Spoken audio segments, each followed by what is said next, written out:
Pemimpin dunia bertindak balas dengan kemarahan terhadap rejim Iran selepas serangan ke atas Israel menjadi ancaman global dan meletakkan kerajaan, pasaran, serta rundingan damai dalam keadaan berjaga-jaga terhadap bencana. Pada hari Isnin 8 Jun 2026, Donald Trump mengarahkan Israel dan Iran supaya segera menghentikan tembakan. Manakala Benjamin Netanyahu memberi amaran bahawa Israel hanya akan menghentikan serangan jika Teheran berhenti menyerang. Dan berpuluh-puluh pemimpin dunia memecahkan kesunyian dengan mengecam rejim pengganas Iran kerana telah melancarkan peluru berpandu ke atas Israel dan terus membuat dunia hidup dalam ketakutan terhadap krisis yang lebih besar di Timur Tengah. Mengapa begitu ramai pemimpin bertindak balas dengan begitu tegas? Bagaimana Trump dan para pemimpin dunia ini campur tangan untuk menghentikan peningkatan ketegangan? Dan apa yang mereka boleh lakukan secara konkret? Saya akan ceritakan semuanya kepada Anda sebentar lagi. Jika Anda suka kandungan yang terus terang dan tidak berbelit-belit seperti ini, pertimbangkan untuk melanggan, kerana di sini ada video seperti ini setiap hari. Serangan itu dilancarkan dari Iran terhadap Israel dan telah mencetuskan gelombang reaksi antara bangsa. Menurut Duta Israel di Amerika Syarikat, Teheran telah melancarkan 11 peluru berpandu balistik ke atas wilayah Israel. Ini bukanlah gangguan diplomatik atau provokasi kecil. Ia merupakan tindakan langsung oleh rejim Iran terhadap sebuah negara sekutu Amerika Syarikat di tengah-tengah suasana yang sudah tegang akibat serangan melibatkan Hizbullah, Lubnan, kemudahan tentera dan rundingan yang rapuh. Trump telah mengeluarkan arahan yang jelas kerana beliau tahu Iran sedang cuba menjadikan serangan itu sebagai tekanan global.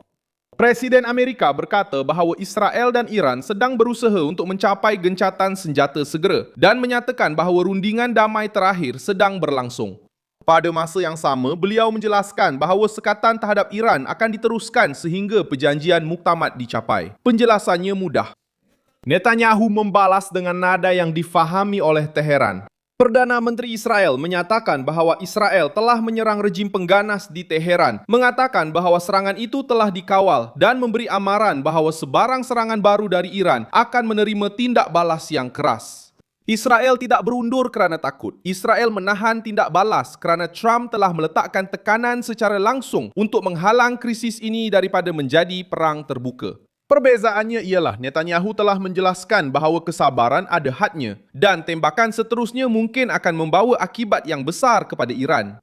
Dan ini ialah Yeshi Leiter yang menegaskan bahawa Israel kini menyasarkan lokasi pelancaran peluru berpandu permukaan yang digunakan oleh Iran.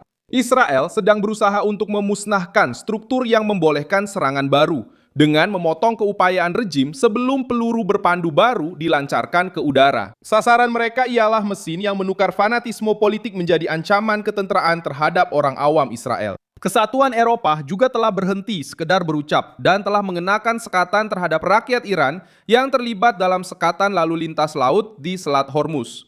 Kaja Kallas, Ketua Diplomasi Eropah, berkata tindakan Iran adalah tidak boleh diterima. Brussels telah mengenakan sekatan terhadap 2 rakyat Iran dan 1 unit tentera laut pengawal revolusi. Di sinilah rejim Iran mula merasai kos sebenar penyingkatan ketegangan ini. Apabila Teheran mengancam laluan laut, perdagangan, tenaga dan keselamatan antarabangsa turut terancam, maka tindak balas bukan lagi sekadar ketenteraan tetapi menjadi ekonomi. United Kingdom telah memasuki tahap berjaga-jaga kerana krisis ini sudah menjejaskan orang yang jauh dari Timur Tengah.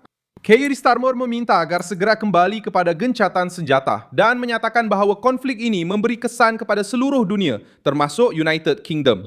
Yvette Cooper juga menuntut pengurangan ketegangan serta-merta dan berkata bahawa penyambungan semula konflik antara Iran dan Israel tidak menguntungkan sesiapa pun. Pesanan dari pihak British menunjukkan bahawa serangan Iran itu tidak kekal sebagai isu serantau. Spanyol mengecam runtuhnya gencatan senjata dan Jose Manuel Alvarez menyatakan bahawa kembali kepada keganasan hanya akan membawa lebih banyak penderitaan.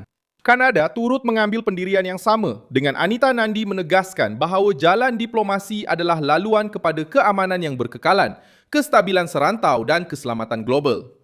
Malah, kerajaan yang biasanya memilih kata-kata yang lebih berhati-hati juga terpaksa bertindak balas kerana serangan Iran itu telah meletakkan semua pihak di hadapan satu kebenaran yang tidak menyenangkan.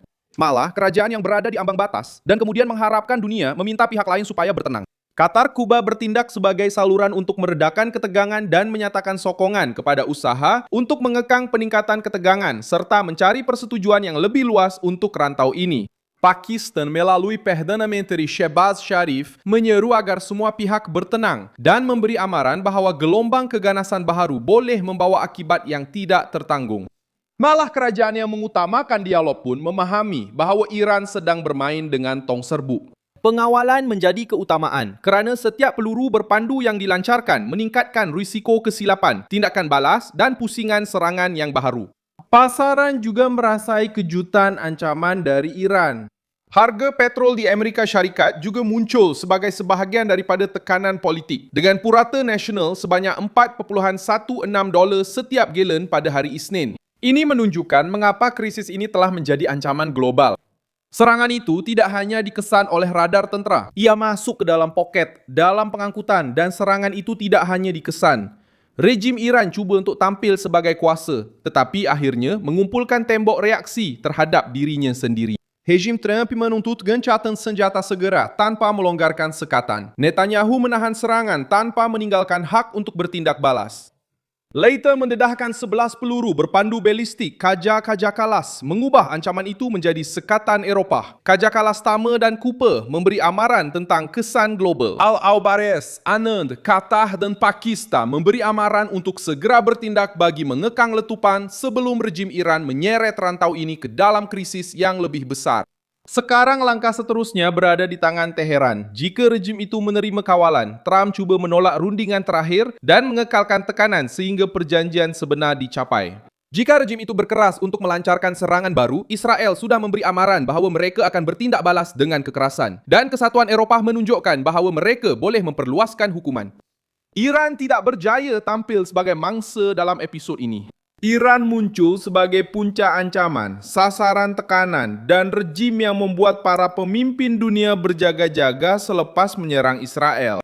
Krisis masih berterusan kerana gencatan senjata bergantung kepada tingkah laku, bukan kata-kata. Saya Milson Alves Global, seorang pakar antarabangsa dan tujuan saya adalah untuk memastikan anda sentiasa mendapat maklumat yang benar setiap hari. Pautan berita ada dalam keterangan video. Sila tekan butang suka pada video ini, langgan saluran ini dan pada akhir video, lihat ruangan komen supaya anda lebih berminat untuk menyukai dan melanggan saluran ini. Para você ficar ainda mais bem engajado com a comunidade Milson Alves.